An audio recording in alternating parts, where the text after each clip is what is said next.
বন্ধুরা, মৌরলা মাছের টক ঝাল মিষ্টি করবার জন্য আমি নিয়েছি এখানে 300 গঙ্গার মৌরলা মাছ। আমরা সাধারণত বাজারে যেগুলো দেখি তার থেকে একটু তফাৎ আছে। এটা গাং মৌরলা বলে, এটা গঙ্গার ধারেই পাওয়া যায়। দেখুন চ্যাপটা চ্যাপটা মতন একটু। আর নিয়েছি এখানে আমি তেঁতুলের পাল্প, তেঁতুলটাকে আমি গুলে এভাবে রেডি করে নিয়েছি।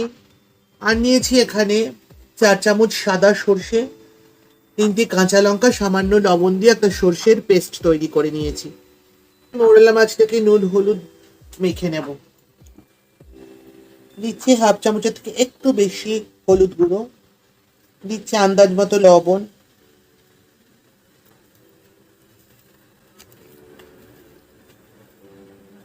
নুন হলুদটা ভালো করে মাছের গায়ে মেখে নেব। আমি যেভাবে এই মাছটা আজকে দেখাচ্ছি এই পদ্ধতিতে, এইভাবে আপনারা অবশ্যই বাড়িতে করবেন। গরমকালে এটা ভীষণ ভালো লাগে খেতে। এই পদ্ধতি দিয়ে আপনারা পুঁটি মাছও এইভাবে করতে পারেন, সেটাও খুব ভালো লাগবে এইভাবে করলে। মাছটায় নুন হলুদ মাখা হয়ে গেছে, এবার আমি মাছটা ভেজে নেব। গ্যাসটা অন করে কড়াই বসিয়ে দিয়েছি। এবার কড়াইতে তেল দিয়ে দিচ্ছি। প্রথমে আমি ফোড়ন দিয়ে দিচ্ছি হাফ চামচ কালো জিরে। ফোড়নটা হয়ে গেছে, এবার আমি মাছগুলো ছেড়ে দিচ্ছি এর মধ্যে।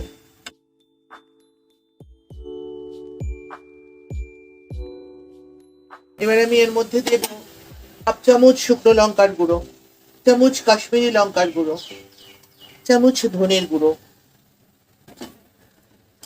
ভালো করে মশলাটা মাছগুলোর গায়ে মাখিয়ে দিলাম।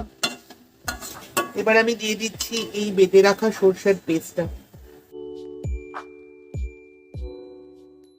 বোলটা ধুয়ে জল দিয়ে দিচ্ছি। বোলটার হাফ বোল জল আমি দিয়ে দিলাম।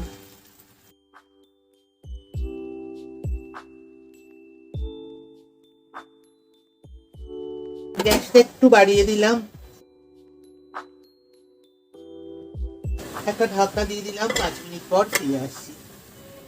5 মিনিট পরে ফিরে এলাম। ঝোলটা অনেকটাই টেনে গেছে।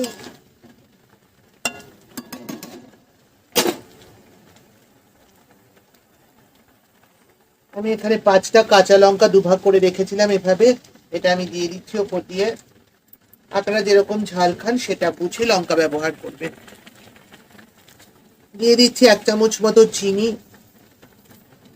যেহেতু রান্নাটা টক ঝাল মিষ্টি, সেহেতু মিষ্টির ব্যবহারটা তো অবশ্যই করতে হবে। সব শেষে আমি দিয়ে দিচ্ছি আমি যে তেঁতুলের পাল্পটা তৈরি করে রেখেছিলাম সেটা।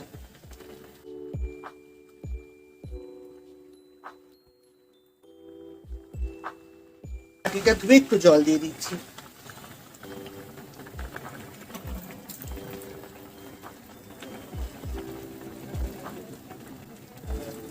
তেঁতুলটা একটু নেড়ে দিচ্ছি যাতে সব জায়গায় মিশে যায়, তাহলে এক জায়গায় দলা হয়ে থাকবে। এবার আমি আর ঢাকা দেব না, এবার এটা হতে থাকুক। বন্ধুরা, ঝোলটা টেনে গেছে। এবার আমি উপর দিয়ে একটু কাঁচা সর্ষের তেল ছড়িয়ে দিচ্ছি। যেহেতু এটার মধ্যে সর্ষে দিয়েছি, সর্ষে বাটা, ওই কাঁচা সর্ষের তেল দিলে টেস্টটা ভালো লাগবে, তাই একটু কাঁচা সর্ষের তেল দিয়ে দিলাম। এবার আমি গ্যাসটা অফ করে দিচ্ছি, একটা ঢাকনা দিয়ে দিলাম।